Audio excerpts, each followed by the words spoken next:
Perspective-Z, your favorite generational podcast. I'm Rachel.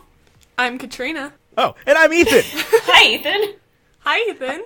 How's it going? It's going pretty well. How about you? I'm doing well. Should I introduce myself, or? No, we're not going to let them know who you are. I don't know. Yeah, go ahead. Okay. So, hi, I'm Ethan Edghill from Bacon and Eggs Movie Lovers Podcast with new episodes every Thursday wherever you get your podcasts and now on Spotify. And I'm happy to grace these lovely ladies with my presence today as a Night Vale expert, because that's what we're talking about on the book club, right? Yes. Mm-hmm. Excellent. I'm super excited. Thank you for having me on. Yeah, thank you for asking repeatedly to come on for this episode. Hey, I was jazzed. I've been jazzed. The funniest thing is you kept asking after I DM'd you. You just hadn't checked your DMs yet. I did not. Yeah, I did not see the DM, and I was just like, "Rich, let me do it. Rich, let me do it. Rich, let me do it." Like, that is accurate. That is accurate. Oh, that was fair awesome. enough. Well, yeah. Thanks for having me. Hope you guys are doing really well out wherever you are and staying warm. It's warm here. Our heater went out the other day. Oh, that's geez. fun. In the middle of winter. Like, the feels like outside was -6 or 7. Yikes. Good lord.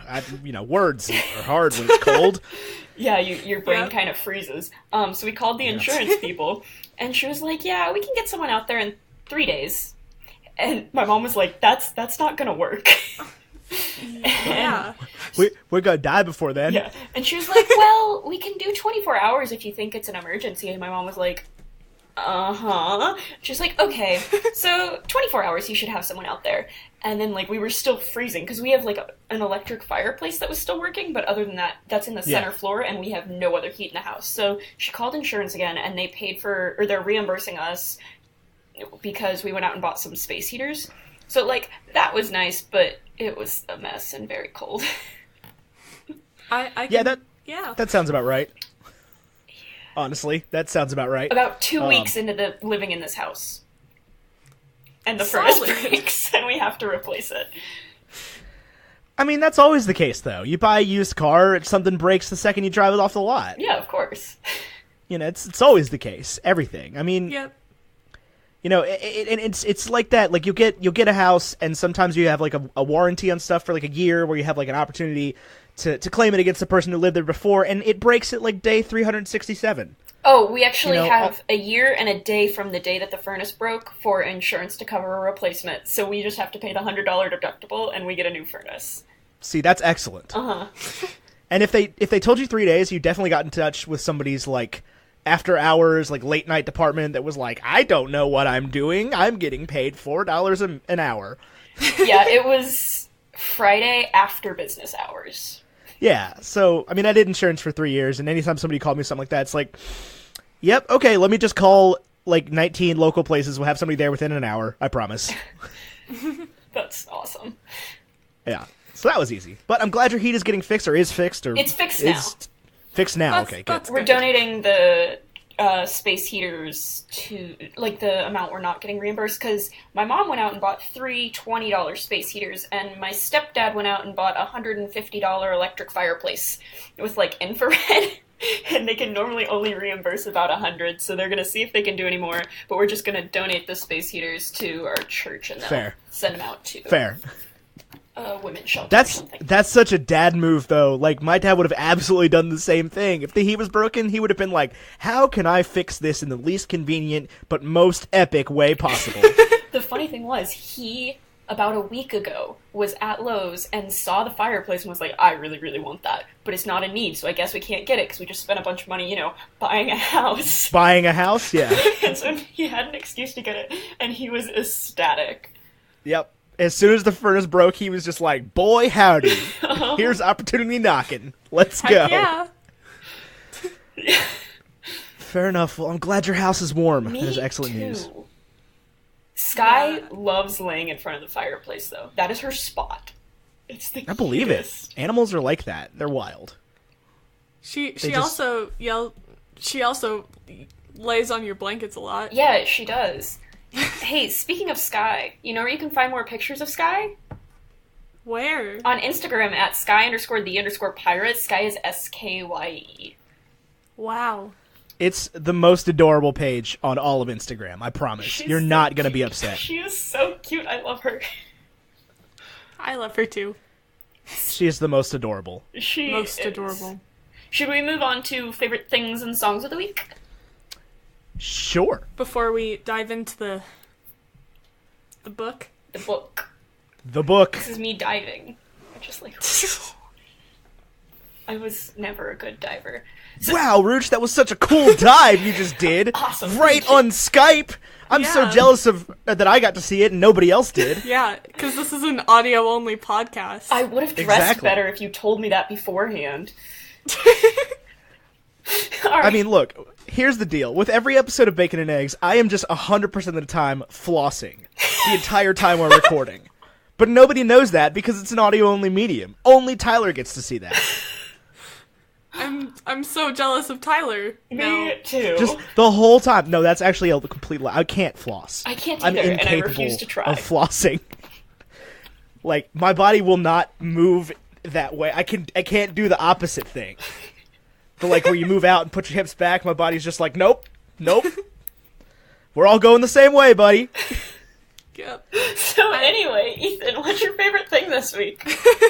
My favorite thing is Instagram because it's been the thing that is giving me the most joy in my life recently. Because I've really been enjoying showing off my pictures that I'm taking because I'm learning to do photography and try to do it well. And so it's been cool to have a medium to show that off. So, And I just really like seeing other people's pictures and everything that makes them happy. so where could we find your Instagram? My Instagram is at BaconEthan. It's BaconAndEthan, all one word. And that's my Instagram page. I just recently changed the handle. It used to be WoW now, but the O's are zeros. But then we had some problems with that handle, and now somebody else has it. And they make memes about me. And it's hilarious. Would recommend both Instagram pages, and we'll leave them both in the description if Rachel remembers to. I'll probably remember. Perfect. The person that runs that meme page will be so happy. Alright, Katrina, what's your favorite thing? My favorite thing this week is actually following through with plans for once, because I have plans after we record, so that's exciting. Wait, so you're actually gonna go somewhere? Yeah, I'm actually gonna follow through with plans that I make instead of canceling last minute like I usually do. Is there a dog? There are 3 dogs. Oh, There it is. Yep. There it is. That makes sense. I'd follow Yep. through if there was a dog. And they're all like dogs that they have pasts where they were abused, and so they're all like they're so sweet, and I love them all, and they're all just except one. That one's a brat, but besides that one, they're adorable. That's awesome. Dogs are the best. Dogs Yeah, are the best. true. We don't deserve dogs. We don't. We don't. What's your favorite thing this week, Rachel? My favorite thing this week is a cross-stitch app that I've had on my phone forever, but I just kind of forgot about and never used. But now that I don't have internet at my house, I need some source of audio-visual entertainment, so I watch Harry Potter and cross-stitch in the background on my phone, and I made a really cute cross-stitch of Sky. Wait, you still don't have internet? No, okay, so they were coming to install it. That's why I'm at the library right now. They were coming to install it, and then it was snowing that day, and they were unable to find the plug-in port. So Ooh. the guy was like, "We're gonna have to install one, but since it's cold and wet, the silicone won't set, so we can't do it until it's warm and dry." So they can't do it until March. You're not going to have Wi-Fi until March? What? I'm living. How at do the you survive? Do you see this library room that I'm in? This is my home. I mean, honestly, that's a pretty cool room. It's Yeah. pretty chill. TBQH. Yeah, but that's cross stitch app is my favorite thing this week. So wait, what is it? Okay, so it's it's like a color by number on your phone, and it's cross stitch. So it we'll figure this out. Yeah, I downloaded it because of the thing that you sent me, but because you texted it to me and it had this link hey, check out this cross stitch, I thought it was a scam or something, and so I was like, did you send this to me or is it something else? And she's like, oh, I sent it to you, and I clicked on it and I saw the cross stitch and I downloaded it, and I still haven't finished one picture, but It's so it's fine. satisfying. It is ridiculously satisfying. That's so neat. I'll have to check that out. Yes, you will. Demand. I mean, if that's how it's going to be, I'll download it right now. Is it available in the actual App Store or just the Google Play Store? Wow, I don't know. Wow. Wow, now. It me. Ya boy. It's just called Cross Stitch, and then like the app image is a little yarn ball with a needle in it. Oh, okay, I've seen that. Yeah, it's for sure. Super fun. Well, I will have to check it out. Yes, you will. Speaking of things to check out, what's your favorite song this week, Ethan? My favorite song this week, and like for the past 2 weeks, because I can't stop listening to it over and over again, has been Timebomb by Walk the Moon. So this is a band I really liked for a long time, and then really hated for a long time, because that one song was really overplayed, the song that we're not going to talk about right now. You guys know what song I'm talking about. Everybody does. Everybody out there got the same song in their head all at one time. You're welcome. Thank you. Is it Be Loud and Walk? Exactly. Okay. Exactly, that one. Okay. But anyway, they got a new jam out, and it came up on like my Spotify radio recently, and I was like, yo, this is a bop. Is this Walk the Moon? And I looked it up, and I was like, it is Walk the Moon, and I think I can finally be into that band again. That's awesome. So Yeah. y'all should go check out that song. It is a bop, and it also slaps, and whatever you want to call it. Many other words that I can't say with preschool toys present. Hey, we're high school toys, but we are a High school family-friendly toys. podcast, Yeah. technically. Right, but it's a family-friendly podcast, so I'm not going to say the thing that I was accidentally going to say. Depends on how good Rachel's bleeping skills are, I guess. They're getting better. Because I have to edit stuff for radio all the time. So slowly, my skills are improving. It's magic. When you practice something, you get better. What? No way. Yahweh! Wait, bleeping is super easy, though. Yeah, I know. Okay. I was like, I figured that one out in like 4 minutes. I know. But you didn't figure out how to turn it down, so it was really loud at first. That was just me not realizing, because I was editing with gaming headphones, and so everything was kind of just squished anyway. Oh, that's All the fair. sound, so it all just sort of sounded like it was one volume, and everybody was like, hey, your volume's kind of whack, and I was like, it is? And then I went and listened to my car, and I was like, oh my god, it is! Yeah, it was super, because, like, I listened to the beginning episodes on my way to Arizona this summer, and I was, like, trying, because it was plugged in, my phone was plugged into the aux cord, and I had it up full volume, and I had to keep adjusting it. It was weird. Yeah, we've definitely gotten better. And there's a big learning curve with learning to use a microphone and all that stuff. Especially Sorry, one of these things that I have. Sorry, there's a learning curve. Yeah, there's a learning curve. I think I just missed a joke. It's just that we had to learn how to use mics, and then... I don't know. Anyway, Katrina, what's your favorite song this week? My favorite song this week is Clarity by Zedd featuring Foxes, and it's a nostalgic song for me, and I don't remember where I first heard it, but, like, honestly, I heard it, I think, a few weeks ago, and then I put it on my playlist because it's a bop, and, yeah. I don't think I know this song. I think I do. Is it a song I've heard and I don't remember that I've heard? Probably. Because that's most often what your songs are. Yeah. Hold on. We're gonna find out. Yeah, we're all looking it up. Oh, yeah. I know this one. I didn't know that's what it was called, or what the words were. Me either. It's just kind of a series of sounds that occur out of her mouth that sort of make words. Wait, Zedd's a girl? No. No, Foxes. Foxes is a Oh, girl. I was like, huh. Zedd's a guy. Yeah. Zedd's probably my favorite pop EDM DJ. That's fair. Whatever the mouse one is, Dead Mouse, and I also like, Marshmallow. I do like Marshmallow. Yeah, me too. That song Bastille's a bop. Yeah, Yeah. Happier. Yeah, I always forget that's him. I'm waiting for him to reply to my tweet where I asked whether or not he wears the head while he's making beats. I need to know. I must. Oh my gosh, I'm trying to think of the band that played this song, and now I can't remember the band or the song. I can just think of, like, the album cover kind of vaguely. It's abstract. I hate this. Can I help with something? What are you looking for?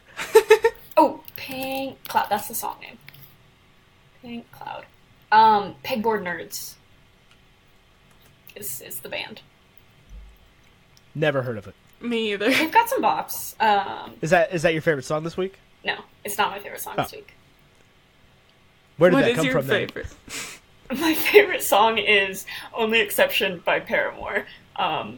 Because at work, after we shut the music off, when we close the store, you're allowed to like play your own music on your phone while you recover, and that one came on my shuffle, and I realized how sappy and stupid and amazing it is. I mean, that whole album ripped, TBH. I don't know how old you guys were when that came out, but I was like 16. Yeah, 16, I think. And yeah, when I first heard Brick by Boring Brick, I was like, oh man, they done did it again. It came out in 2009, so I was 7. I was 6. So. Yeah, I was 16. Yeah, that's it. That sounds Solid. right. Yeah. You're only 9 years older than us? Yeah, I'm 25. Huh.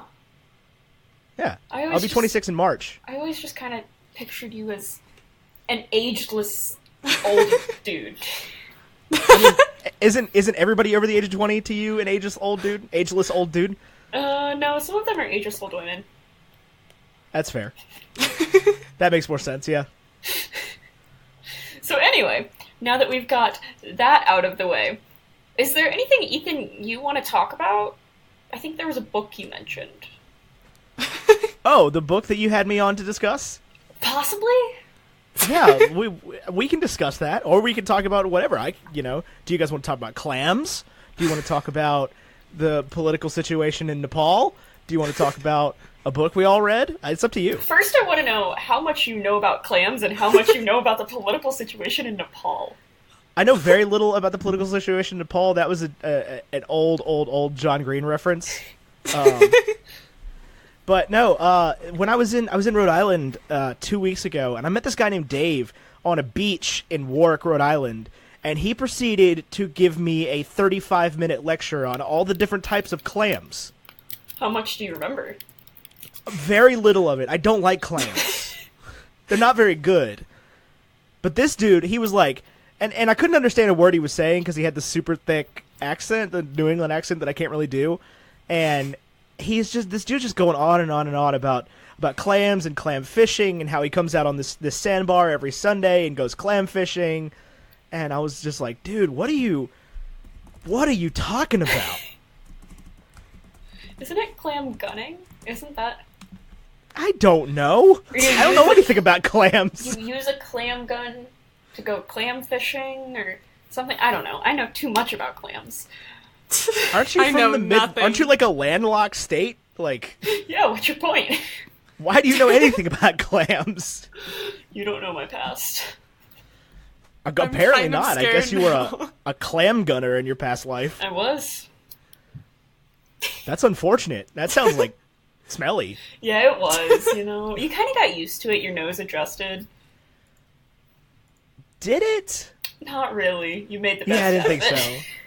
Anyway, so we could talk about a book because that's the extent of my clam knowledge. I know that a quagmire is a type of clam, I think. No, a quahog. That's it. Something to do with Family Guy. Quahog is a type of clam, as well as a gooey duck. I knew a gooey duck was a type of clam. That's the one that looks inappropriate, right? Yes. Okay. Yes, it does. Don't Google that. As everyone goes to Google it. People eat those, yeah. too. Like, people eat, they fry them, and then they eat them. Oh, I could never do it. They're gross. No, me either. Big yikes. Big yikes. The biggest yikes. Anyway, Yeah. I'm ready to go whenever you guys are. I got my lemon LaCroix. Let's get it. LaCroix. I love LaCroix. So, welcome to Night Vale. We both just listened to the book. You listened to the podcast and the book. Yes, so I've heard every episode of the podcast. That's impressive. Yeah. This is, I think, the third time I've listened to this book, and I've listened to the other book as well. So, hit me with your questions to start. How can I clear things up for you guys? Because I cannot imagine only reading the book. It was was I know you're very supposed- confusing. It's The a book was standalone story. Like, it works on its own, but, like, you're missing a lot. I felt that. Yeah. Because the book, it was confusing at first because, like, I thought I was hearing different words than I was hearing. Like, in the first chapter when Jackie said that her customers died every time they bought something, I was like, did I hear that right? So I had to, like, rewind, and I was like, yeah, I heard that right. But then, like... Pawn shops in Night Vale work like this. Yes. You die, just momentarily. And I was like, they're just acting like this is so normal. I mean, that's the whole thing, though, is, like, you have to some extent, to listen to the book and to listen to the show, you have to just suspend all belief, like all disbelief. Like you have to treat everything that is said as just utter fact and just roll with it. Okay, so Ethan, have you seen any videos by bad lip reading? I have. That is what I felt like I was listening to.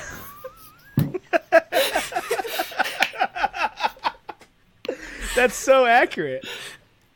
Yeah. That's so accurate. It was like someone was watching a movie, like High School Musical or something, and just trying to read the lips over it. It does. It sounds like you took a normal book and ran it through Google Translate to a different language and then ran it back to English. Yes. Exactly that. No, for sure. So I can imagine you were super confused. Is there anything I can help shed some light on? Okay, so with the whole King City thing, right? Okay. What? The entire plot. The entire plot.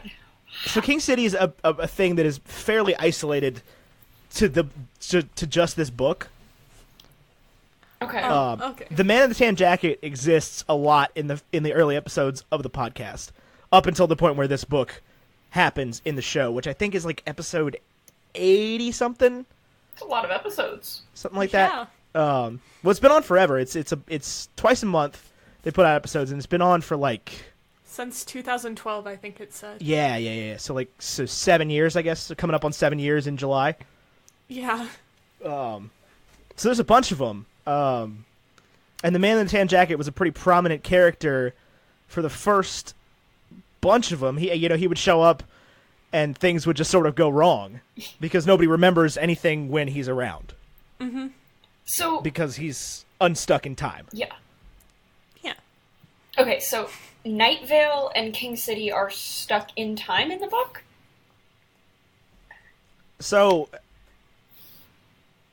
Night Vale is King City is messed up. Night Vale is not. Okay. So at the end of the book, when everything gets fixed with the Man in the Tan Jacket, is King City just like a normal town? Yeah, King City goes back to being a normal Troy-free place. Okay, so yes. It would be like any town in America, just like a normal place. Yeah, any average city in Monterey County, California. Okay. They have the most oranges. Well, then they're not like any ordinary city because they. Well, no, they I mean, have nothing is ever ordinary, and that there's that whole book of descriptions that Diane reads, and well, not the whole thing. She reads a bunch of random crap about like we had a mayor from our very founding, and it's just kind of weird stuff like that. So the city's still a little bit off, but it's just you got to assume that it's your average run of the mill strange California town. Okay, that Yeah. makes sense. I think. Whereas Night Vale is a place where there are no rules and nothing is correct Okay, cool. at any given time. Okay, so the entire time I was listening to it, and they talked about like the government agents spying on your phones and stuff. Oh yeah. I just felt Oh, like and yeah, it's a completely normal thing. Yeah. I was just like, hey, this is kind of like here. Which reminds me, I need to tweet something. I've been thinking about this, and it was like, don't forget to feed and water your FBI agent every now and then. Well, yeah, I mean, the whole thing is just a very, very thinly veiled political satire. Yeah, I did Like- pick up on that, and I thought it was hilarious. Yeah. A lot of it is very on the nose, especially if you listen to the show, because it kind of, you can kind of pick out when episodes happened based on, what was happening in America at the time, and the world to some extent. But it's definitely going back and listening through them. Like if you sort of binge listen, you're like, yeah, okay, I can figure out what they're talking about pretty easily here. For some of this, it's not super disguised. Mm-hmm. That's what secretive but menacing government agency is that? Vague yet menacing There we government go. agency. I also love that when they went to King City, they were like, "Oh, we have to look for their city hall and their vague but menacing government agency." Their secret police. Yeah, Diane's just like, "Do you have a secret police?" And they're like, "The secret police sounds secret." We have a regular police, and she's like, "What? What? A regular police?"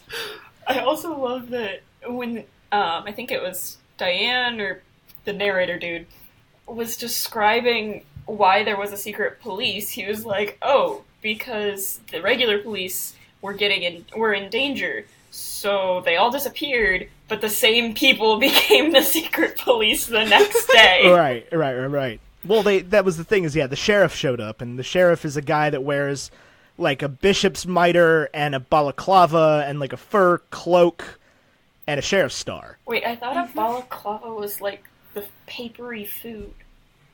No, that's baklava. Oh, okay. Well, A balaclava is like the ski mask thing. oh, that Okay. makes more sense. So he's wearing that with one of the big, tall bishop's hats Those and a fur cloak and a silver star.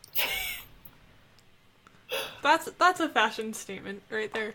That is. Oh man, fashion in Night Vale is its own separate entity entirely.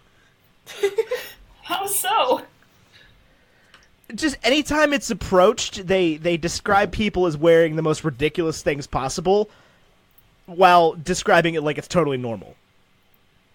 Like there was one point, I can't remember what episode, where Cecil was basically like, I went out last night just wearing whatever I had around the house, some tights, a poncho, some sponge clogs, just what I slept in last night. Oh, all right. Oh my gosh, I know what I'm being for Halloween this year. Oh, cosplaying Night Vale stuff is a big, big part of things. I love it so much. There's people that cosplay as glow clouds, because we just went to PodCon where there was. We went to a Night Vale live show that people of Night Vale, the creators of Night Vale were creators of PodCon. So there's people dressed as Cecil, there's people dressed as Carlos, there's people dressed as the Glow Cloud, there's people dressed as the Angels. Okay, the Angels. Can we talk about yeah. that? Because I'm confused. Yeah, Me too. Let's talk. What do you got? Give me questions. Wait, what are they all named again? Erica. Erica. Okay. No, Erica. Erica. With a K. Yes. That's what I was thinking. Because that's part of the joke, though, is that they say Erica, and then somebody else says Erica, and they're like, no, Erica. Erica. Oh, like Eric. No, Erica. Erica. Erica? Yes, they're all named Erica. All of them. Male and female. And Yeah, there's there 8 or was- 9 different actors that play Ericas during the course of the show. Why are they considered evil? They're not. But, They're forbidden, though. oh, They're yeah. forbidden by the government. Why? And they don't exist. Yeah, the government doesn't allow the acknowledgement of the angels. But the question still remains why? Well, because like, you got to think about the fact that, like, the city council is a large, gelatinous, multi-headed organism that feeds on human flesh. Yeah. Forgot about that. Yeah. So, like, the city council, everything is forbidden. You can't have pencils or wheat. Oh, I forgot about the pencils. No, I and forgot then, about like, the wheat. I remembered the pencils. Yeah, so I think it's episode 7, maybe 6, all wheat and wheat byproducts are transformed by the government into snakes. Oh. and then outlawed. Okay. So are snakes All right. outlawed, or... No, just wheat. Okay. And its byproducts. But if the wheat is turned into snakes, then aren't the snakes then byproducts of the wheat? Yeah, you can't have those snakes. I think they were also turned into poisonous gas after they were snakes. Oh. Logic. If that even happened, basically I think it's just the government outlawing wheat. Yeah. That makes sense, sure. We'll go with it. I mean, that's just the thing, is like, it's not supposed to make sense. Like, Yeah, none it of this isn't. is supposed to make sense. It is the story hidden within the details that is important. The details are just there to continuously put you at a state of dis-ease. That they did. And I mean, that's a continuous theme through the books, through the show, through everything. I mean, it was never on the rails. Like, there was no point for it to get off the rails because it never started on the rails. I love that. I like that. Like, flat out from the beginning, the first thing Cecil ever says is that he gives out a notice that neither humans nor dogs are allowed anywhere near the dog park. Oh, yeah. I love the dog park. Like, obviously I don't love being in the dog park because that's forbidden, but... I love Well, the dog park is also a huge, enormous plot device. How? Well, not in the book. Oh, okay. I was like... In the show. I was Did I- like, I don't remember anything about the dog No. park. There's a desert otherworld hidden inside the dog park. Oh. Do you ever get to go there? Yeah, Oh, yeah. The mayor was trapped there for a long time before she became mayor. wait, but I thought they always had a mayor. No, King City always has a mayor. Also, Not Nightvale. Nightvale always has a mayor too, but the mayor from the book is not the mayor from the show originally. Okay. Dana Cardinal, who is the mayor in the book, is just a radio intern at the beginning, and the mayor of Nightvale is Pamela Winchell. So there's a show? No, the podcast. Oh, I thought you meant like a TV show, and I was like, No, not there. Although there is going to be a TV show, I'm pretty sure. wait, really? Really? I think so. So we picked the right Maybe- time to... Maybe not TV, but like some sort of streaming service or potentially Yeah. YouTube Red or something like that. I can't remember where, but they are doing like a separate film scripts. Oh, that's gonna be interesting. Yeah, they all run parallel to each other essentially. Like you can go to the live shows without ever having seen the podcast. You can listen to the podcast without seeing anything else or doing anything else. You can read the book without listening to the podcast, and you'll still get the story. You'll just be confused about certain things. So, was there any specific reason that it was pink flamingos that affected your time, or was that just like they picked a quirky thing? Yeah, that was just a quirky, as far as I could tell. Yeah, just a random article that like pink lawn flamingos. Like, why? Who doesn't Yeah. have 25 of those laying around? I do not.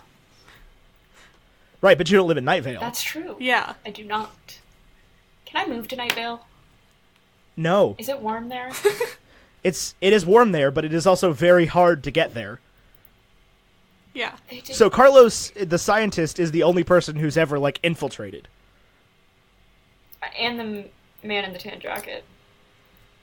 Yeah, but he doesn't live there. That's true. He Like just people travels there visit, and but confuses yeah, everyone. nobody stays there except Carlos. Okay, what if I said I was visiting and then I just stayed for an undisclosed amount of time? I mean, I don't think you'd be able to do this show anymore.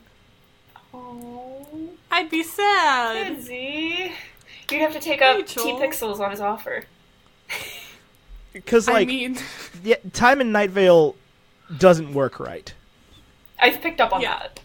Yeah. That's a big thing. Is like time does not work right. I 'Cause, thought like- it was interesting that Jackie could stay 19. I liked that idea.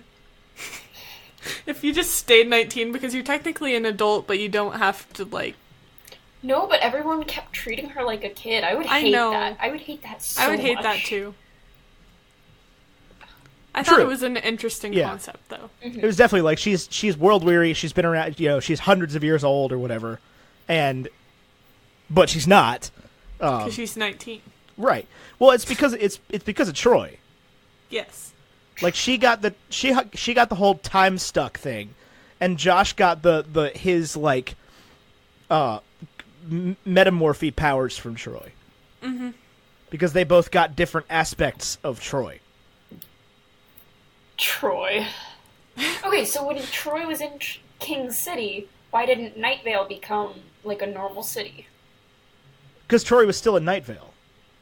Because there's many Troys. Yeah, there were Troys. still dozens of Troys. Like, there was one that worked at the Last Bank of Night Vale. There's one that worked at the movie theater. There's one that worked at the Ralphs. The ones that Diane and Jackie kept running into. Yeah. One worked at the Moonlight All Night Diner. I kept picturing that as, like, the weird... Like, every time it was talked about, my image of it in my brain just flipped. Yeah, I've never been able to quite pinpoint, like, a headcanon for the Moonlight All Night. Yeah. As to what it actually looks like. Maybe it doesn't look like it. That's part of it. It doesn't look like anything. Well, yeah, it's not a place that's, like, super well described. Like, some places are super well described, like City Hall, and some places aren't. But either way, there's no, like, they've done a very good job of not creating definitive images of anything. Mm-hmm. So, like, that's a big thing for them, is to not, there's no official image of Cecil, there's no official image of Carlos, any of the characters. There's no, like, this is what the Night Vale Opera House looks like. This is what any of this looks like. So, speaking of Carlos. Okay. So, first of all, how did he get there in the first place? Like... He was sent on assignment from the university he worked at. Interesting. He doesn't really know how he got there. Okay. He kind fair. of showed up and realized that, in his own words, it was the most scientifically interesting place he'd ever been. Okay. But Carlos also has no clue what science is.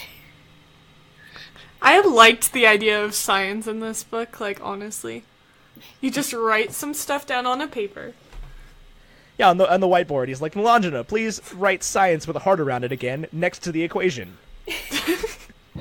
And then, like, the other part is, how did he seem so, I say normal, but not Night Vale normal, if he wasn't from Night Vale? Carlos, we still haven't really gotten a payoff to, like, where Carlos is from and what his whole story is. But I think that Carlos is from a similarly strange place. Okay. That's fair. Because, like, they talk about, and in this book, they talk about California like it's totally normal, but nobody in Night Vale has any idea what Oregon is. I don't know what Oregon is. What is Oregon? But, like, they can't even say it. They don't know what Michigan or Ohio or Oregon or any of that is. Because at one point, one of the football players goes to play for Michigan, the University of Michigan, and they keep not being able to pronounce it. They're just like, Michigan? Michigan? Michigan. It's like, oh my gosh. There is some play or musical where they talk about a city, and they're saying, like, they've got a place called... and it's not called Blow, but, like, they've got a city called blank. I saw it on a map. And it's like, they pronounce the city name wrong. I don't remember what I'm talking... Okay, so it's from... I don't know. It was a musical my sister did in high school, or, like, she was in Pitt for it. Okay, fair enough. You'll have to ask your sister. Yeah. Be like, hey, yo, sister, what up? She's visiting in 2 months. I'm very excited. That's so cool. Does that mean you get to see Harper? Yes, Harper's coming. They're coming for about 10 days. Oh, neat. Yeah, and they're going to stay at Harper's our house. getting so big. She's getting so big. Oh my gosh. She really is. She is much larger than that terrifying doll. The doll isn't terrifying. It haunts me. It's an American Girl bitty baby. Did you not? It's not that terrifying. Did you not have... no, you probably didn't have a bitty baby now that I think about that question. No, I did not have American Girl dolls. I did. I had two. I had a Just Like Me that I named Rachel, and I had Marie Grace. Like, okay, I had a lot of them. do either of you guys listen to My Brother and Me? No. No. Okay, so they do a segment on their show called Haunted Doll Watch, and that is definitely the kind of doll that they would talk about. That doll definitely has at least a soul in it. NGL. Yeah, no, it was kind of like a rite of passage. Actually, it's definitely a rite of passage in my family. When a girl turns 3 or 4 or something, I think, we all got, like, a bitty baby. So we've all had them. Mine's in a box. I believe it. I'm with it. I understand what you're saying. That doesn't make it less terrifying. They make them less terrifying now, I think. Yeah, Yeah. for sure. I'm Like, sure the they do. bitty babies are just a little out there. Yeah, my I have sister's is 3 from of the them. 90s. You have to keep in mind, it's like... I was gonna say it's, like, old, but... I mean, all American Girl dolls are kind of terrifying. Also, your sister's younger than me, so, like... That's why I refrained. Yeah, like... But all, not really. All American Girl dolls are a little bit scary. Of course. TBH. Oh, no, they might have made them more creepy, now that I look at them. Yeah, you Oh, definitely... geez. You walk into, like an American Girl store, and it just looks like a room full of vacant, dead-eyed children. But it's so special when you're little. Oh, I'm sure, It's but like- as Oh my gosh. a 25-year-old, they're horrifying. My favorite thing was, I got my American Girl doll Rachel when I was 7, and the recommended age is 8 and up, so I felt so cool, because I gotta have a bitty baby, like, 3 months before I turned 8, or an American Girl doll. And the only reason I was in Chicago was because my grandpa had a deposition there, and so he took my grandma, me, and my mom, because my grandma went with, because she goes with to all of his depositions, and then he didn't want her to be alone because it was going to be a particularly long one. So we came with, and we were, like, walking around, and I remember seeing the American Girl store and going, Mom, can we go in? Because, like, I've wanted American Girl since I saw my friend had one 3 years ago. And she was like, yeah, okay. And then she and my grandma looked at each other because they were like, she's going to be so disappointed when she walks out.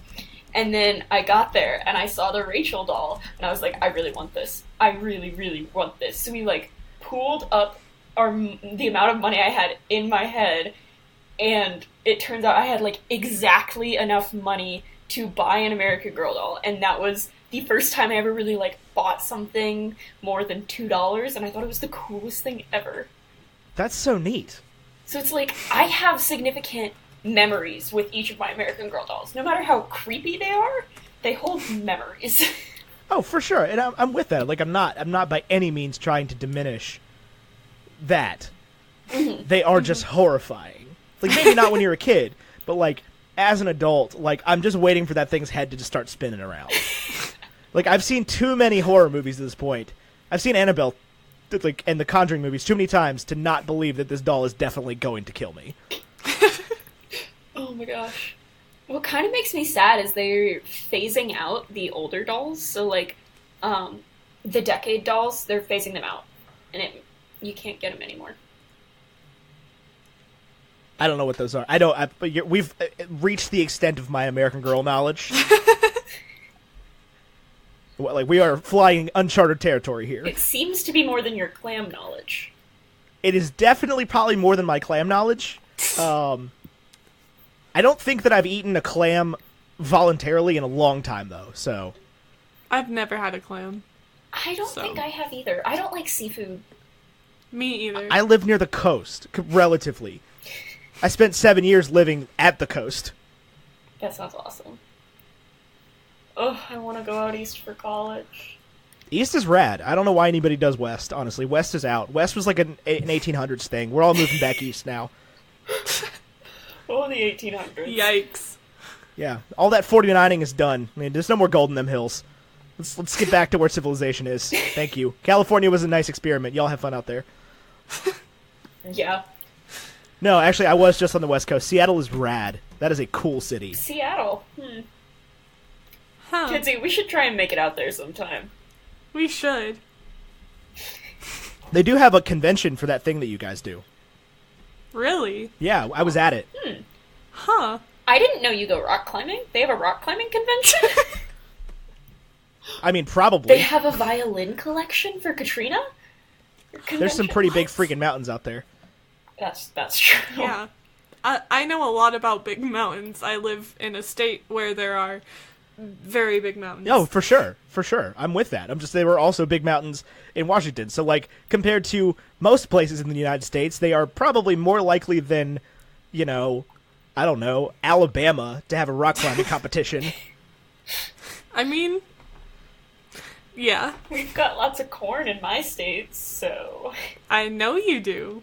You know, there's probably not a whole lot of, like, corn competition You'd be going wrong. on in corn convention going on in You would Washington. be wrong.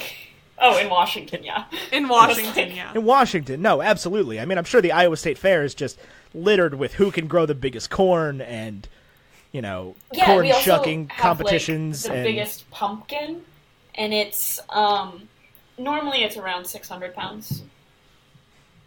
Unless I'm wrong, and it's closer to 900. that is an aggressively large pumpkin, either of those answers. Yeah. We did. Because, like, I have never in my life have I picked up a pumpkin and thought, yeah, this is about as heavy as I expected for how big this freaking thing is. Pumpkins are not that dense. Mm-mm. So, like, a 600-pound pumpkin, that's a large pumpkin. Oh, yeah. It's For quite sure. big. Like, that's probably at least 8 times the size of a 600-pound pig. Oh, and then we have lots of pigs, too. Pigs are very dense compared to pumpkins. Yes. Yes. Very dense. The pig ratio is 3-to-1. What's the corn ratio? So many. We have so many corn. So So many many. corns. You also have so many windmills. We do. Actually, one There's of so the many. electricity companies, one of their things is like, we use wind energy for you. It's like on their radio ad. Solid. Ethan, I'm gonna send you a link to the big pumpkin last year. Sweet. Oh, it was 795 pounds. That's so big. Holy crap. The second place pumpkin was 717, and the third place was 606. Those are some big They're pumpkins. huge. I mean, this guy in New Hampshire grew a pumpkin that was 2,528 pounds. Okay, well that's bigger than these pumpkins. Yeah, it was the biggest pumpkin ever. But like, what else is there to do in New Hampshire but grow pumpkins? I didn't know you could grow anything in New Hampshire that wasn't pine trees, to tell you the truth. Oh, in 2016 we had a 1,500-pound pumpkin, apparently. Good gosh. Anywho, so I heard we have listener questions. We do. Oh, yes. We do. Would you like to We hear have- the listener questions, or just I discuss would love what a to. listener question is? I mean, most of them are from one person. Your mom. Yes, my I mom. love your mom. She Did she? Yeah, Wait, she read the book with you? she Well, not is- with, but like near she's you. still currently reading it. Is that why the question, as of page 67, is there a plot? Yes. I thought the same thing, honestly. I was like, they bury the door to the thrift shop. I'm sorry, I don't understand what's happening here. So anyway, So, yeah. our first question today is from Emily Hoffman, and she asks, what was your favorite and least favorite part of the book? What was y'all's favorite and least favorite part of the book? I'm so curious as to what you guys actually think about this book. My least favorite part was the ending. Really? I thought it was very not Night Vale to end with a happy, pretty little bow. Interesting. I was like actually Interesting kind of that you upset would say about that. it. So, every episode ends with, like, usually, with the exception of 5 or 6 of them, ends with everything being fine. But that's not Night Vale. Oh, that bothers me. But it is, though. But it's Because their definition of fine is still completely whack. yeah, but like at the point that you're listening to the book or the episode, your mind is so in the like, yeah, this is completely normal mode. So when at the end of it, they're like, oh yeah, okay, so everything's nice and perfect and back to normal in Night Vale, and I'm like, but it shouldn't be normal. Well, it's not normal though. It's not back to normal. There is no normal is the thing. Yeah, it's Night Vale normal. It's back to status quo. Kind of. Exactly. Yeah.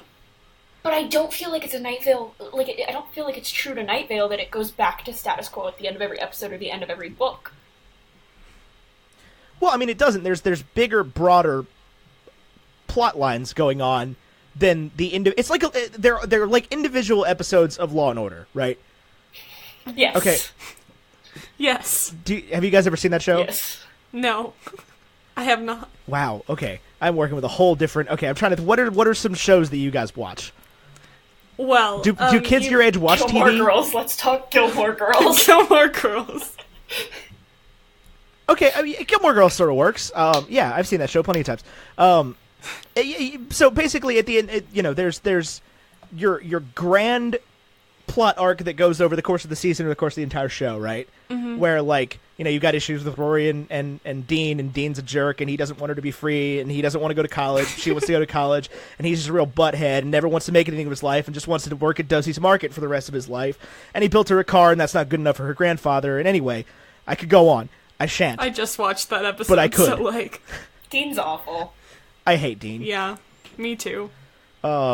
But anyway, then you also have the plot that happens in the episode that is usually wrapped up by the end of the episode. There's some sort of first act, second act, third act, like introduction, conflict, resolution within the course of the episode. The Night Vale episode is the same way, except sort of minus the conflict part. The conflict usually happens behind the scenes. So in your average everyday Night Vale episode, you have the intro and all the stuff goes wrong, and then Cecil goes to the weather, which instead of a weather report is just a weird song. I love it. You guys got to actually listen to like at least 2 or 3 episodes of this show. Like, I for sure Yeah, will. just to give it some context. Yeah.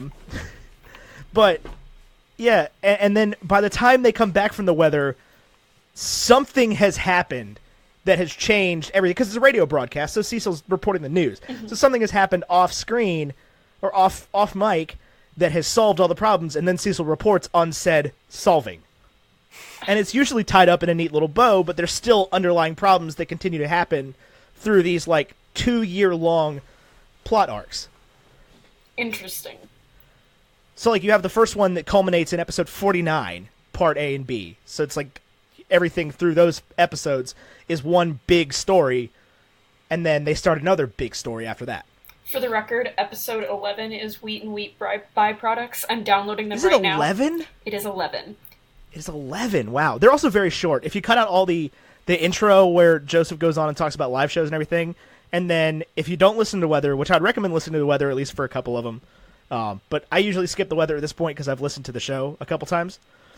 But the actual meat of the show only ends up being like 18 minutes. Yeah, they seem super short. I'm downloading them now so I can listen to them because I don't have Wi-Fi and I'm almost out of data, and I don't get more data until the 28th, and I am dying. Well, just go listen to the first like 20 or so, and let me know what you think, because I'm very curious. It'll give some good context to everything. I hope so. Yeah. I for sure will when I don't have rehearsal every day after school. Right, absolutely. When you're not too busy for me anymore. So anyway, Katrina, I'm not too busy for you. What was your favorite and least favorite parts of the book? I mean, you didn't really say what your favorite part was. I don't know what my favorite part was. I was kind of hoping we could move past that.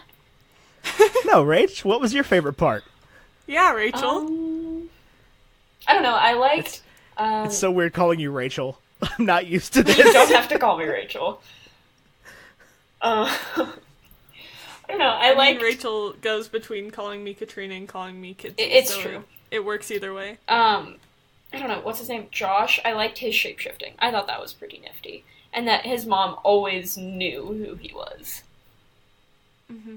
It just makes me think of the Hannah Montana. You can change your hair and you can change your clothes. I love that. You can change your mind. That's just the way it goes. Right. I do actually like that. I do love Josh's character for that reason. That he, like, he can be a lamp or a vase of flowers, and, like, it doesn't matter to his mom. She just wants him to be happy. But, like, they still have their own parent problems, parent parent-child problems, but they're not the standard parent-child problems where Josh is like, oh, well, I like boys or whatever, and I'm afraid to tell my mom. Or, like, I'm a shapeshifter, and I'm afraid to tell my mom. Because she knows. Because she's just totally like, cool, whatever. Like, these are totally normal things. But then we have our own subset of problems where, like, your dad is a multiple being. And he's, like, 30 and somehow, and, lives in California, but also here, and there's hundreds of him. Yeah. Yeah. All right, Katrina. All right, it's my turn. Yes. So, this isn't necessarily a least favorite part, but this is just a part that made me sad. The part that Jackie and her mom, like, their relationship, that she couldn't remember any of it, and that her mom was trying so hard to, like, get her to remember all this stuff, and the fact that she couldn't remember it, and it just made me really sad, and I was like, I wish they remembered, but... I went and hugged Mom Bart after I read that part. Aww. That's adorable. That's adorable. That. It is definitely sad, but I'm glad things get fixed in the end, and Jackie gets to decide what age she is whenever she wants, and, she can just kind of be a normal person who remembers her mom now. Yeah, I thought that was cute. Well, a normal person who ages differently than everybody else. Uh-huh. Yeah. What is normal? There isn't Nothing one. is. Yeah. Yeah. Well, That's the whole thing about this universe, is there just isn't one. There is no normal. There isn't. Fair. Ethan, what's your favorite part of the book? Oh gosh, that's such a big question.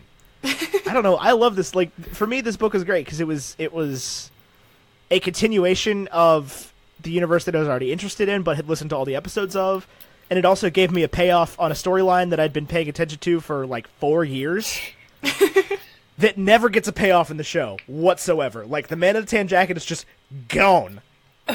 If you don't read the book, it's like you don't lose anything from the show necessarily, but like you just stop hearing about that whole thing, and he never comes back. So it's just kind of those like whatever happened to him. Right. And obviously they do that so they can sell books, and they can also let people listen to the show, and like people that just listen to the show don't feel excluded, and people who just read the books don't feel excluded. Yeah. I think they do it really well. Yeah, me too. Oh yeah, I mean, these guys are great writers for things like that, and for this world building aspect of things, and it's easy to just write it off among all these weird details like the dog park that doesn't allow humans, and the hooded figures and all this stuff. It's easy to lose things in the details like that, but it is truly a really well-crafted story. Yeah, for sure. Mm-hmm. And as far as least favorite part, I don't know. I didn't really love Troy's character at all, to tell you the truth. Like, I get that he was necessary, but he just kind of like, I don't feel like it was super well developed as to his motivations and everything. That's fair. Because I feel like we didn't really hear, like, we heard about him, but we didn't really hear anything, like, because we got the story about Troy coming to King City, and that was kind of cool, but, like, we didn't get to know that much about him, because I kind of felt like Josh in that moment, because Diane was like, after everything he had done for the family, and after everything he hadn't done and stuff, and I was like, what had he done, what hadn't he done? But, yeah. Well, that was the whole thing, is Diane just wasn't telling Josh anything. She felt like she had to do everything on her own, she felt like she couldn't ask for help, all that stuff, and I get that. Like, she's she plays the single mother character who's trying to raise a complicated child, and she doesn't, she doesn't know what to do, she doesn't know what to say to him, and all that, and it's complicated. I mean, for sure, I just feel like they could have done a little bit better giving us a little bit of background on Troy, but I get it at the same time, because we don't hear from Troy, we only hear from Jackie and Diane's house. I like Diane's house. I liked that. Yeah, part. Diane's house definitely is on point, especially with the orange juice thing. Yeah. Making Diane realize that she wants orange juice, but doesn't actually want orange juice. That's a mood. Yeah. I loved the old woman. Oh, the faceless old woman who secretly lives in your home? Yes. Yeah. Yes. She's a great character. She's played by Matilda. Oh, wait, really? Yeah, Mara Wilson. That's kind of awesome. Oh, nice. Yeah. In the show. She comes up a couple times because she runs for mayor. Oh. Against Hiram McDaniels, the literal 5-headed dragon. I love it. He's a dragon with 5 heads, voiced by one person who does 5 voices. That's amazing. Yeah. Most of whom are British, but one of whom is has a deep South accent. Mm-hmm. So, but yeah, she runs for mayor of the city, and essentially her opponent just uses smear tactics, saying that she doesn't have a mouth, so she can't be mayor. Like, she doesn't have a face. How could she be mayor if she doesn't have a face? She needs one, honestly. I mean, well, that was the whole campaign tactic, was that, how could she be an effective mayor if she doesn't have a face? What do you need a face for? So people Being mayor. I don't know. Why? So people can recognize you? They'd recognize you as you have no face. Well, part of the problem is that nobody can see her. She's invisible. yeah. Oh. Yeah, that might make So it more that's- complicated. Yeah, that's the whole thing. Yeah. Okay. I think that's fair. So it gets a little complicated because, yeah, she's invisible. A little complicated. Just a little. Alright. Do you want to read our next question? Katrina. Yes, I will. The next question is from @melmic222, aka my mom. Hi. And she asks, is the quirkiness a help or a hindrance to the story? Yes. That's probably accurate. Yes. For sure. There are No, for real though. What do you think on this?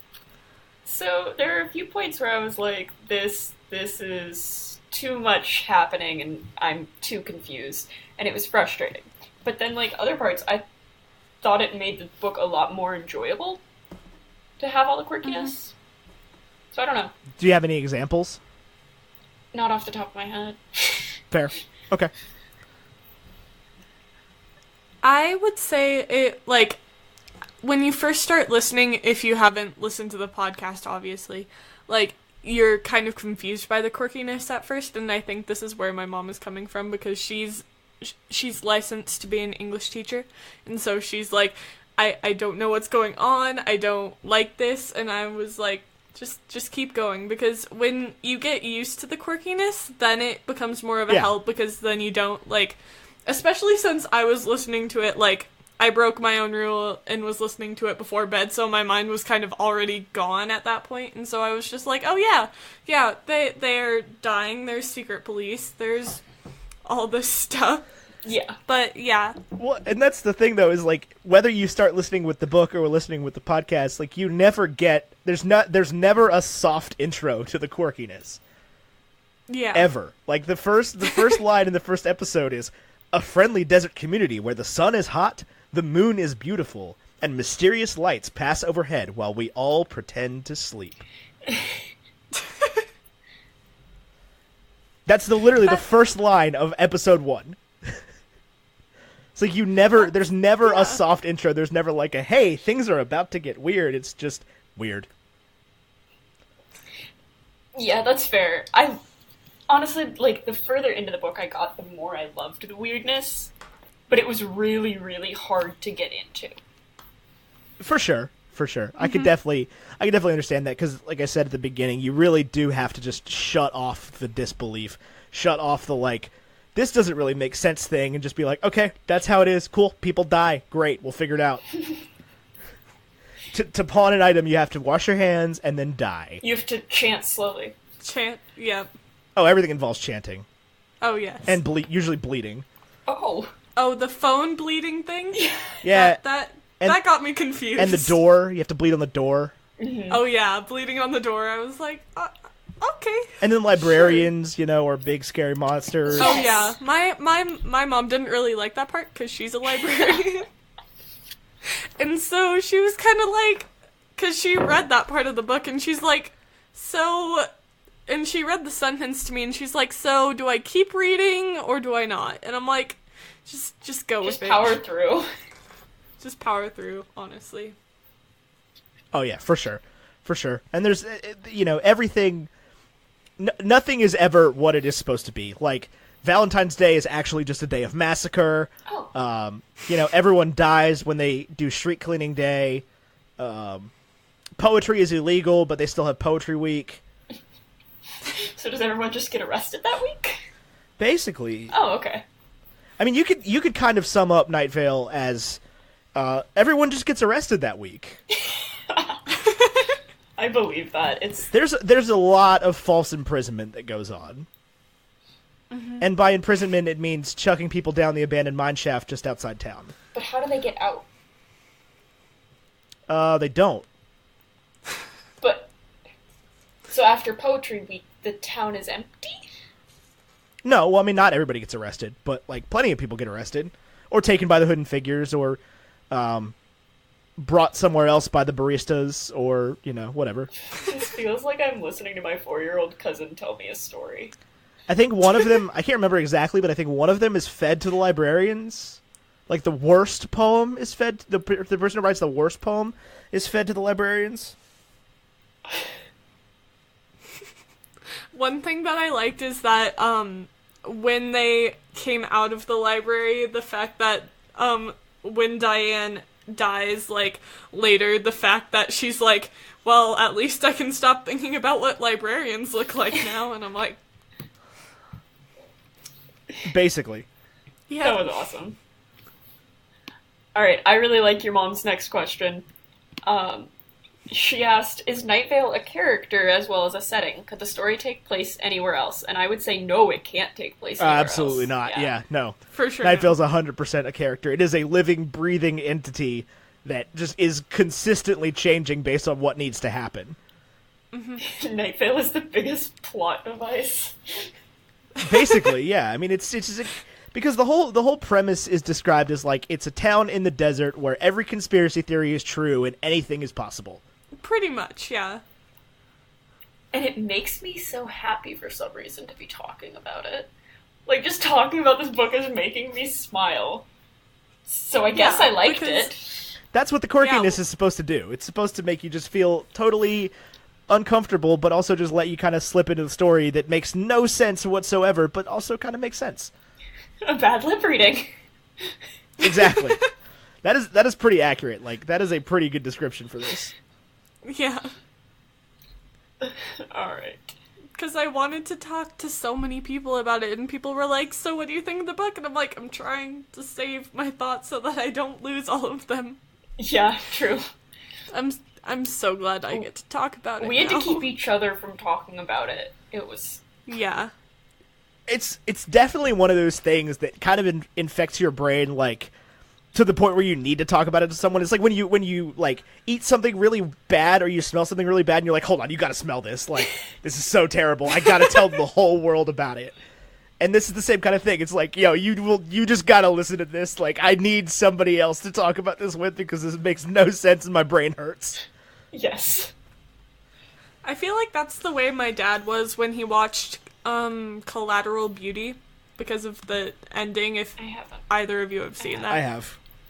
Yeah, because of the ending. He was like, because my mom didn't want to go see it because I don't remember what it was close to. I think their anniversary, and she didn't want to see a movie about a kid dying or whatever because that was in the trailers and stuff. But then my dad went to go see it alone, and then he came back and he's like, you are watching this with me right now because I need to talk to someone about it. That's a mood. Yeah, I definitely know that feeling where you see a movie and, like, nobody else has seen it. You're like, I gotta talk about it. And that's why you have a podcast discussing movies. I have to express these feelings to someone. Loosely talking about movies. Yeah, loosely. Loosely. Depends. I gotta watch that movie that we're reviewing as well. Whoops. What movie is it? The Lego Batman movie. I have not seen it. It'll be That's the only Batman movie I've seen. available Thursday wherever you get your podcasts and now on Spotify as you're listening to this right now. Possibly on Spotify, because we're now on Spotify too. Yeah, if you're listening on Spotify, just go follow Bacon and Eggs Movie Lovers Podcast on Spotify. If you're listening... Because it's now on Spotify. If you're listening on anything else, also go find Bacon and Eggs Movie Lovers Podcast and subscribe. Do it. Do it. It's great. We talk about movies sometimes. Sometimes. Sure. Listen, we talked very extensively about all the Batman movies. That's because it's Batman. I mean, to be fair, when we scheduled this episode, my first thought was, okay, so we're not really going to talk about the book. Oh, I came fully prepared to talk about the book. We can also not talk about the book. Like, if you guys would rather not talk about the book. Oh, no, it's good. We also talked about Clams for, like, a solid... We can't talk more about Clams. I am literally up against the edge of my clam knowledge. And you're out of American Girl doll knowledge. I'm out of American Girl doll knowledge, and I'm out of clam knowledge. We're going to have to start digging differently if we want to spin off on a tangent. Oh my gosh, the library has the Lego Batman movie, so I'm going to pick it up on my way out of here today. Yeah, I still have to watch it. I'm going to go do that after we're done. After I finish the Vloge. The Vloge. Oh, that's how you Vloge. pronounce it. Yeah. Well, Or Vloge. I always just thought it was vloggy. You know how, like, some people call their vlogging cameras vloggies? I thought your vlog was just a vloggy. Watch the Ballingers, sometimes they do it. That would be like VLOGGIE. No one said I was smart. You have. You have. Multiple times. Multiple times. It was probably sarcastic. You want to be a doctor, Rachel. Don't tell your clients that. She walks in every day. First of all, they're patients. I'm sorry. I'm not going to be a doctor. Rachel's the one being a doctor. She walks in every day and just patients. And she's just like, you know how some people call their vlogging cameras vloggies? That's exactly what I'm gonna do. And the 80-year-old man in Rachel's office is like, what? Okay, but when I'm a doctor and someone's 80, it'll be like my mom's age, or like my mom's generation. So they'll have some vague idea because their children watch vloggers. Oh, my parents have no idea. Your dad has a vlog. My dad does have a vlog. I stole his camera and filmed the amount of candy we have on our kitchen table because cheap chocolate day. Cheap chocolate day. I love cheap chocolate. Your dad is rad, TBH. Yeah. He's a pretty rad dude. He was taller than I expected. He is very tall. I am also You were very taller tall. than I expected as well. Everybody expects me to be like 4'8" because I'm a kid, and they all see me as this tiny toddler that needs help with everything, but then I'm actually like 5'10", and everybody's like, wait, why are you taller than me? This is not okay. I'm 5'3" on a good day with the right pair of shoes. How tall is that corn? It's very tall. You know which corn I'm talking about. Yeah, it's very tall. Yes. If I'm 5'10" and that is where it is, then that is probably like 8 Yeah, that's feet what I was tall. thinking. Oh, good lord, okay. It's a tall piece of corn. Yeah. It's her How background. tall is normal corn? Not 8 feet tall. 6 feet, usually. 6 feet? Okay. Yeah. Alright, anyway. The next question from your mom is, who is the main character? Who's your favorite character? Does the book make you want to listen to the podcast? Yes to the last question. Yes. Absolutely. Definitely. I'm definitely going to have to go and binge the podcast. Good. Again. I would say the main character is fifth time. Night Vale. Yeah. That's I can see that. fair. I mean, it's about Jackie and Diane. Yeah. Because she's like, who's the main character? And I'm like, I mean, there's kind of two, because it switches between their perspectives for the first... Perspectives. A little It's ditty about Jackie and Z, Diane. Rachel. Two American Becoming kids growing up in the heartland. Some John Cougar Mellencamp for the oldsters out there. Oh, I know that song. I don't. My favorite... That's a bop. It is. My favorite character is Josh. Fair. I could definitely see that. Yeah. He is, you. He's not me. I'm with that. Yeah, I like Josh. I like Josh a lot. Yeah, me too. He has some communication issues that I no longer Yeah. identify with because I'm probably closer to Diane's age than Josh's age. You're old. Because Diane was like 17 when Josh was born, and he's 15, so she's like 31, 32. Carry the one. Mm-hmm. Yeah. Katrina. So I think I What? identify more with Diane than with Josh, personally, as far as that relationship goes, because I'm like, Josh, maybe you should just tell your mom that things are happening and stop being a little brat. But then, I was 15 once, and I didn't tell my parents anything. I tell my parents everything. Same. We love Jordan. Just leave that. Katrina, who's your favorite character? Did you Yeah. say? Did I not pay attention again? I did Okay, not cool. say. I don't know, because I do like Josh to an extent, because I also agree with Ethan. With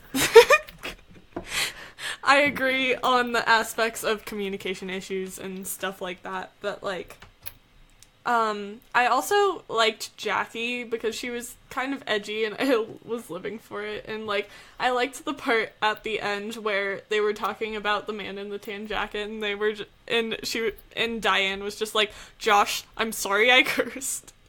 Diane said that, and I'm just like, yeah, that's something my parents would do if they weren't mad at me, because that's the only time I've heard them curse. So Mombart only curses when it doesn't matter. So, do you know the Grover thing where he said, "That's an excellent idea," but some people heard the F word in front of it? Yeah, she heard the cussing version of it. Oh. So every now and then she'll just say that. That's tight. I appreciate Mom Bart for that. I appreciate Mombart a lot. Mombart's the best. We have 3 questions left, if I can count. Yes. Perfect. Yeah, that's awesome. Katrina, you want to ask the next one? Yeah. Next question is also from my mom, and she asks, would you say this is more of a sci-fi, fantasy, or magical realism story? Sci-fi. Magic realism, absolutely. Wait, really? 100%. Oh, absolutely, 100%. So I studied. I was a Spanish major in college. I had to read a lot of kind of deep South Latin American literature, and a lot of that had to do with magic realism. Gabriel Garcia Marquez and Jorge Luis Borges. Books like Cien Años de Soledad or 100 Years of Solitude. It's pretty much the same thing, where Cien Años de Soledad is about a town called Macondo, where nothing makes sense at all. It's the exact same thing. Everybody just kind of goes with it. It's the way it is in life, and there's conflict between people and everything, and it sort of follows the physical reality, but not to the T, and sort of the rules are off a little bit. So I definitely got that vibe. So I'm wrong. I mean, you're not wrong, but it's just it is sci-fi. It is a lot of things, but that's definitely where I'd put it the most. And I actually thought about that before that was presented to me in this question, is talking about that topic. Interesting. Mm-hmm. So when I saw that question on the doc, I was like, oh, cool, we had the same thought there. Because people don't usually include magic realism in a list without kind of leading it to that question of this is sort of what it is, in my opinion, so I'm going to ask if other people agree with me. That's hilarious. I guess But that is definitely one of my favorite subgenres of fiction to read. I didn't realize you were a Spanish major. Oh, yeah. Yeah, me I- either. I was going to be a teacher and save the world and do all that stuff, and then I don't want to be a teacher. I do not want to be a high school Spanish teacher. I could not do it. I don't blame you. High schoolers suck. True. If I was going to teach, I would have to teach something that people actually wanted to learn. That's fair. Mm-hmm. Like broadcasting Just- or something. Anything where people actually wanted to be in my class. Mm-hmm. If I was going to do high school or middle school. I do not want to be a teacher. That's the one job I've said I will never do. I wanted to for a long time, but that's a whole different story about scarring childhood stories and stuff like that. So we're not going to get into that. Okay. You know what we should get into? the plot. Is there one? As of page 65. So what happens? I what don't have page numbers. I was gonna say, what is page 65? I could go get. No, I couldn't because my mom's at work. Early in the She book, probably brought it right? with her. Because it's a Early in the long book. book. I mean, King City is introduced very early on, so that's kind of the whole plot, kind of, sort of. I would say there's a plot, but it is not yet known to the reader or listener. Right. It may not. Yeah. It may definitely not be immediately apparent at that point. I couldn't tell you off the top of my head what was happening on page 65. I've never actually held a copy of this book. I've held a copy. I didn't read the copy. No, I listened. Yeah. Yeah. Same. That is the way this book is meant to be consumed. Yes. Cecil. I liked the background music at the voice of Night Vale. I got confused the first time it happened, though, because I was like, what is this? And then I actually looked at the part in the book where it is the voice of Night Vale, and it's still the chapter, but it has, like, a subsection. Yeah. And so it made a little more sense to me what it was going on. So it may not, and especially depending on where your mom was when she wrote this question, it may not be apparent to her that Night Vale is not, like, directly a character. She might legitimately believe that the town is speaking. Oh. Yeah, maybe. I just thought about that because it is done as sort of found footage from a community radio station. Yeah. So that is not incredibly apparent in the book. Like when it says the voice of Night Vale, it just picks up in the middle of one of Cecil's broadcasts every time. Yeah. I love his broadcasts. The Yeah. insurance ad. Like, the ads are always my favorite thing. Oh, the ads are the best. Like, and Drink they, Oh, Pepsi. for sure. just like there's so many like they use the ads as like part of the plot devices and everything. It's like there's something to do with Hulu, I think, that was like an important plot device. At one point it's just the ads are nuts all the time, even when they're real ads. Like stamps.com paid for an ad in Night Vale, and literally Cecil read a stamps.com ad, but it was just completely fake ad copy where the whole thing was just like, you love your family, stamps.com loves your family, and this whole thing. And then it went on at the end, it was just like, tell your family, stamps.com, tell your family you love them, tell your family stamps.com loves them. And then just like 20 seconds of silence. That's amazing. So the ads are great. Yeah, the insurance ad where they're just like, we will no longer be covering damage to vehicles. Premiums are not going down. Oh, yeah. It's great. It's just a wild thing. Yes. Yeah. And this kind of ties into our last question that we have, which is from Tyler Carlin, and he is from our Facebook group, which is a thing that you can join, and it'll be down in the description. But his question is, how great is Cecil? Cecil is so amazing. Cecil is amazing. Cecil does an incredibly good job at being the, like, reliably unreliable narrator. Yes. Yes, for sure. Especially, in the podcast. Tyler and I also got to meet Cecil Baldwin. Yeah, that's his last name. Cecil Baldwin in real life at PodCon, and it was great. That's so cool. He was an incredibly nice human being, and he just sounds like that all the time, like 100% of the time. Wait, you know Tyler Carlin? I do. He's my What? co-host. He's been my best friend for like 15 years. No way! I didn't know this. I'm shook. That's as long as you've been Those are alive. zeros. I've been alive for 16 Yeah. years. I've been alive for And 15 it's years, on so you. that counts. He might have Okay, been talking whatever. to We me, met in, like, Rachel. 2003. Jeez. Yeah, it was Yeah, that's fun. when I was born, so... Yep. I was a little kid. In 2003? That's fair, because you're 9 years. You were 10. Yes, 10 or 11. I don't remember. I forget. 2003, 2004. I don't know. It was a long time ago. I got it my was. first puppy in 2004. She was a corgi. How do you remember that? You were 2. Because I had her until 2 years ago. I mean, fair, but Oh, is that That's Copper? Come on, Aw. baby. corgis are rad. But now you have Sky, who's also rad. Sky Yeah, is Sky the is raddest. The raddishest. Yeah. Radish. I actually don't like radishes. Ooh. I've never had a radish. Yeah, I don't think I've ever just, like, nommed on a radish. Did you guys know, some towns, including the town I live in, use beet juice with the salt that they put down because the sucrose in the beet juice helps it stick to the roadway, which means it won't wash away as easily when the snow comes, and it won't, like, it's environmentally safe. I did not know that. I did not. But I do now. You're welcome. I didn't even know that was the thing I needed to know, but now I'm so glad I know that. I thought it was actually really interesting. That is really interesting. Like, I'm legitimately interested in that. Mm-hmm. That's a total Dwight Schrute fact there. That is a Dwight Schrute fact. Beats Battlestar Galactica. Yes. So the youth watch The Office? Is that still a thing? Yes. The Office is big in the youths. I don't know what the youth do. I don't either. I am no longer one of the youth at this point. Do you have any questions for us, Ethan? For the youth? For the youth. I don't know. Can you explain Fortnite? No. Actually, Okay. Sorry, we're not at liberty to discuss Fortnite. Tyler wants to talk about that, Yeah. so... Okay. Okay, cool. Can you explain TikTok? No, I think Tyler would also be the one to talk to about that. Okay, cool. Can you explain Mobamba? No. Neither.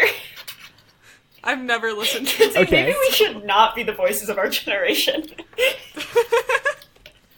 Well, it's kind of already Let's been see, decided, we're not in charge of things. What do Zoomers do?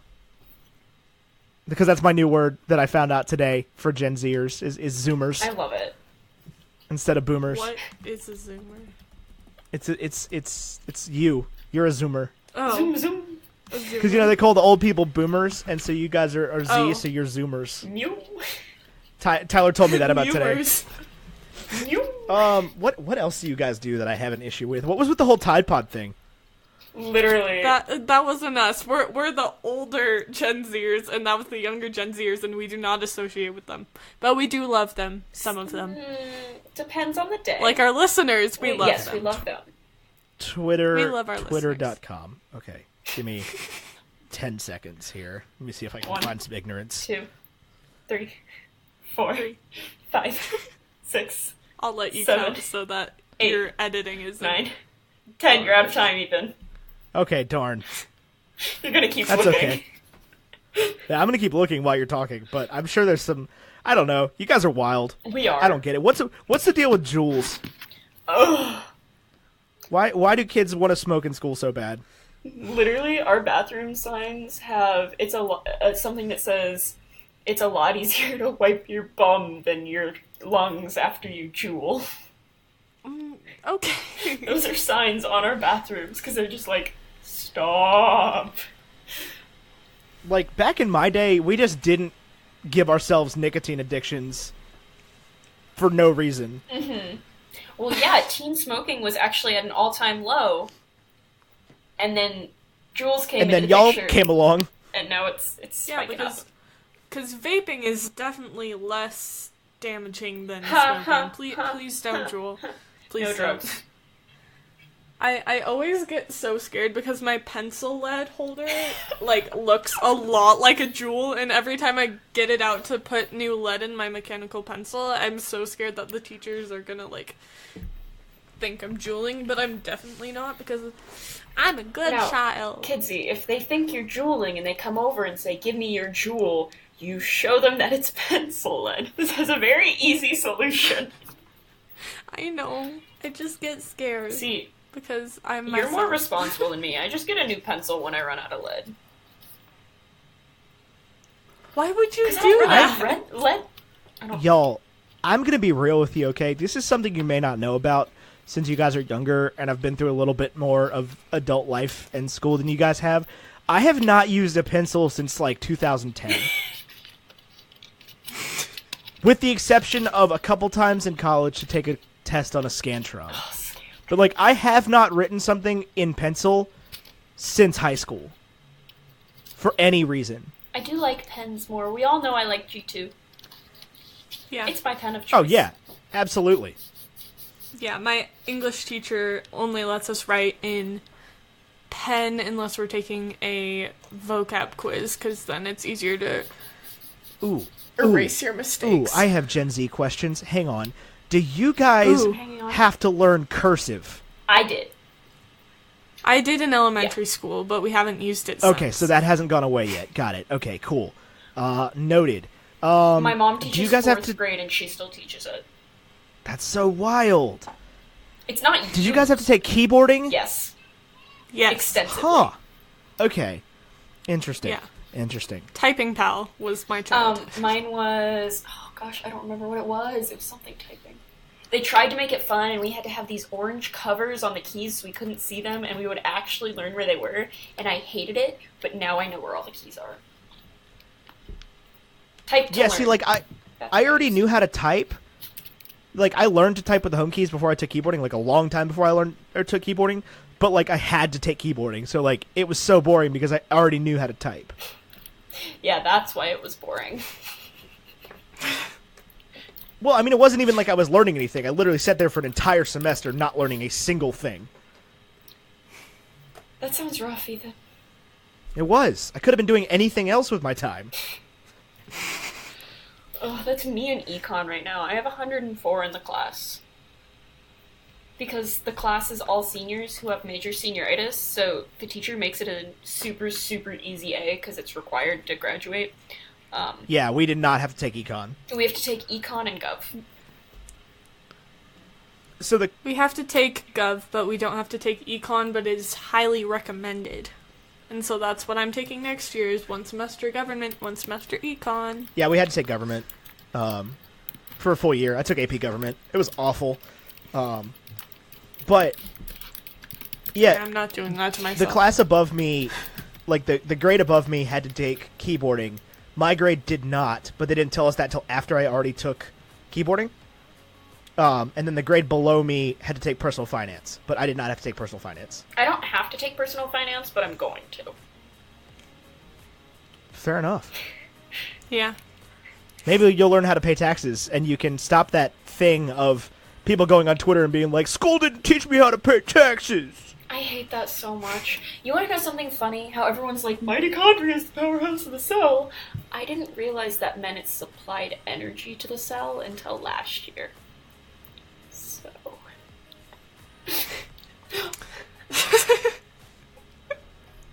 Man, never get my girlfriend talking about how mitochondria isn't actually the powerhouse of the cell. It's just... I can tell by your excessive blinking right It now. cracks me up.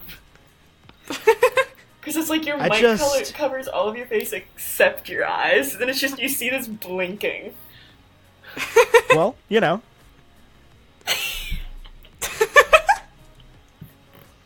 Anywho, I just wanted to see what would happen if I said that. Nothing happened. Wow. Okay. Kidsy and I do this stare down on who has to break the awkward silence when there is some. Yeah. She has to edit out a lot of awkward silences, but we didn't have... I'm surprised we didn't have technical difficulties this episode, like, honestly. Well, we can go ahead and wrap up then. Yeah. Do I close it? This has been a... Yeah, you do. You always do the thing that you do in the intro. Yeah, I know. So. I'm trying to remember it. You know I always forget it. This has been another episode of Perspective Z. That's been Katrina. That's been Rachel. And I've been Ethan. Thanks for listening. Bye. Bye. Toodles.